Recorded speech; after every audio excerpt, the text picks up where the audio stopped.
మేము జూన్ మాసంలో మీటింగ్ పెట్టినాం. మీరు అందరూ కూడా వచ్చిండ్రు. జూన్ మొదటి వారం 3వ తారీఖు గోదావరి ఖన్ ప్రెస్ క్లబ్లో ఈ ఊరి వాళ్ళు ఎస్సీ కాలనీ సంబంధించిన లింగాపూర్ ఎస్సీ కాలనీ ప్రజలు వచ్చి ఇక్కడ ఉన్న సమస్యలన్నీ చెప్తే మేమే వచ్చి చూద్దాం అనుకున్నాం. ఇవాళ అందరికందరం హైదరాబాద్ నుంచి పెద్ద బృందం బయలుదేరినాం.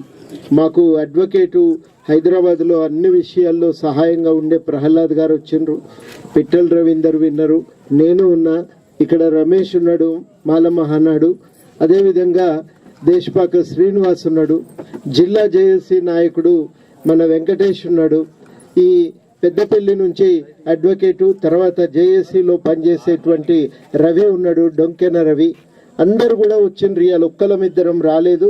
ఇక్కడ నుంచి హైదరాబాద్ దాకా మా సంఘ మన జేఏసీల పనిచేసేటోళ్ళు ముఖ్యులందరూ కూడా ఇవాళ వచ్చిండ్రు.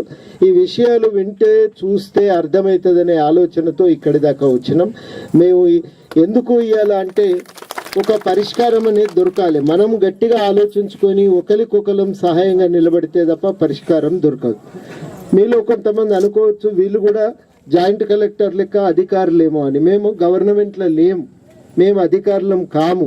కానీ మేము మాకున్నటువంటి సహాయము మీకోసమని సహాయం చేద్దామనే ఆలోచనతో వచ్చినాం. కలెక్టర్ను కలుస్తాం, సింగరేణి సిఎండిని కలుస్తాం, స్థానికంగా ఉండే అధికారులను కలుస్తాం.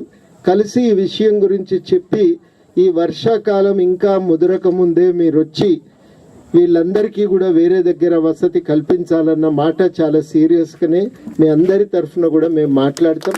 మీకు న్యాయాన్ని సాధించడానికి మాకు చేతనైన కాడికి మేము ఒక ప్రయత్నం చేస్తాం. ఇంకొక మాట మేము ఇక్కడ మీకు చెప్పదలసింది ఏంటంటే, మేము అనుకున్న దానికంటే చాలా అధ్వాన్నమైన పరిస్థితులు ఉన్నాయి. నేను రాగానే ఇక్కడ ఒక అమ్మ చెప్పింది, నాకు పిల్లలు తిడుతున్నారు సార్, ఈ బురదలా మాకీడ పనులు దొరకక భూములు తీసుకుని పనులు లేకపాయే, ఏం చేద్దామంటే ఏమి తెలియకపాయే, పనులు లేవు, ఇక్కడ చూస్తేనేమో ఈ బురద ఉన్న భూములేమో పోయినాయి, ఈ బతుకు మాకెందుకు దొరికింది ఇక్కడ అని అందరూ కూడా మమ్మల్ని తిట్టుకుంటున్నారు. మమ్మల్ని ఎందుకు గంటిరి బురదల అనేటువంటి మాటే మేము రోజు కూడా పిల్లలతోని మాటలు పడుతున్నాం అనే మాట కూడా ఇక్కడ ఒక అమ్మ చెప్పింది. ఇక్కడ గంత మాట పిల్లలు అంటుండంటే ఎంత కష్టం ఉండొచ్చు నాకు అర్థమైంది. నిజంగా ఆ పై దాకా ఎక్కి చూసినాం మేము. ఆ రోడ్డు దాకా పోయి మొత్తం మీద అక్కడి నుంచి అంత పెద్ద గుట్టాయి. మరి వాన పడితే మంచిగా వరద వెళ్తుంది కదా, దానికి వెళ్ళి ఆ వరదనేమో సూటి పెట్టినట్టు మంచిగా ఇదే రోడ్డు మీదకి వెళ్తున్నది. అదిగా ఈ రోడ్డు మీదకే వెళ్తున్నది. ఏ కాలువ ఏ కట్ట కోసినా అది ఆగే పరిస్థితి అయితే ఉండదు. అది ఎంత రూబడితో వస్తుందంటే కట్టలన్నీ దిగిపోతున్నాయి. మొత్తానికి మొత్తం వరద రెండో క్షణం మన ఇంట్ల మీదకి వచ్చి చేరుతున్నదని చెప్పిండ్రు. ఆ చెట్ల నుంచి పాములు వచ్చాయి, గుడ్డెలుగులు వచ్చాయి. ఇక మరి ఆవలికో ఈవలికో పోవాలి కదా, మనకున్న గింత జానా బెత్తడి ఇంట్లో అన్ని సౌకర్యాలు ఉండే కదా. పోతే వెనక నుంచి ఆడ నుంచి ఏ పందులు వస్తాయో ఏ పాములు వస్తాయో అనే భయంతో బయటికి పోలేక, ఇవి అవసరాలు తీర్చుకోవటానికి మరి ఒత్తిడి భరించలేక ఇవాళ నానాయాతన అనుభవిస్తున్న సంగతి చూస్తే చాలా దుర్భరము, ఒక నరకము మనం ఇక్కడ చూస్తున్నాం. నిజంగా సింగరేణి యాజమాన్యాన్ని కోరేది ఏంటంటే, మీరు అన్నట్టుగా దీన్ని తొందరగా మంజూరు చేయండి, డబ్బులు ఇవ్వండి, ఇంకొకడ జాగాలు చూపండి, తొందరగా ఇల్లు కట్టుకొని ఎక్కడి వాళ్ళక్కడ సుఖంగా బతకటానికి ఒక అవకాశం కల్పించండి. ఎవ్వరు కూడా ఇక్కడ విచిత్రమైందంటూ పని చూపించమని అడుగుతలేరు. ఎవరైనా ఏమడుగుతుందంటే మాకు ఇళ్ళకెళ్ళి బయట పడేయండి ముందు అనే మాటే అడుగుతున్నారు. నిజంగా గంత అన్యాయమైన పరిస్థితికి ఒక పరిష్కారం అయితే రావాలి. మేము కూడా ఈ ప్రయత్నం చేస్తాం. ఇప్పుడే మేము అనుకుంటున్నాం, ఇంకా నిర్ణయం చేయలేదు. మేము అందరితో కూడా మాట్లాడుకోవాలి. కానీ ఖచ్చితంగా ఈ గోదావరి ఖనికి మేము మళ్ళా వస్తాం. ఎందుకంటే ఇంకా మేడిపల్లి చూడలేదు, ఇంకా మేము అక్కడ దారిలో అది పెద్దంపేట అక్కడ మంగళపల్లి ఇంకా అక్కడికి పోలేదు.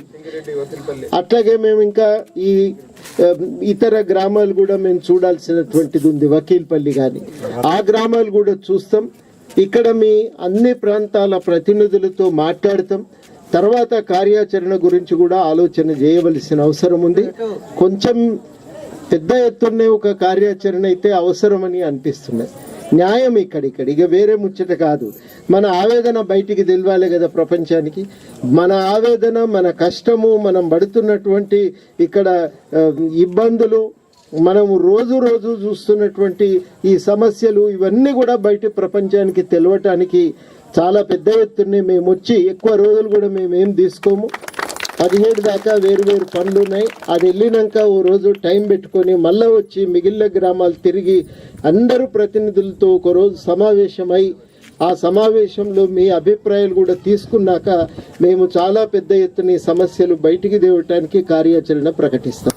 ఇక్కడ ఉన్న సమస్యలు నిజంగా భూమి వద్దంటేనేమో గుంజుకుంటున్నారు, మా ఇండ్లు తీసుకొని రా అంటేనేమో దాన్ని పట్టించుకుంటలేరు. ఇది చాలా విచిత్రమైన పరిస్థితి ఉన్నది ఇక్కడ.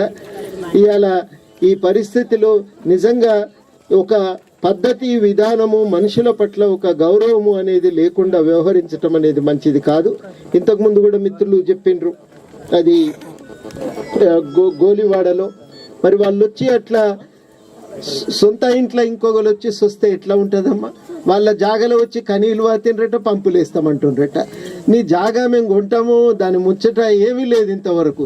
వచ్చిరి, మంచిగా మర్యాదగా చెప్పిరి, సర్వే చేసిరి, ఉద్దనంగా అలా పంపులు వేసిరి. మీరేమో సర్వే చేయగానే మా భూములు తీసుకొని అంటేనే మీ దగ్గరికి రాకపోయారు.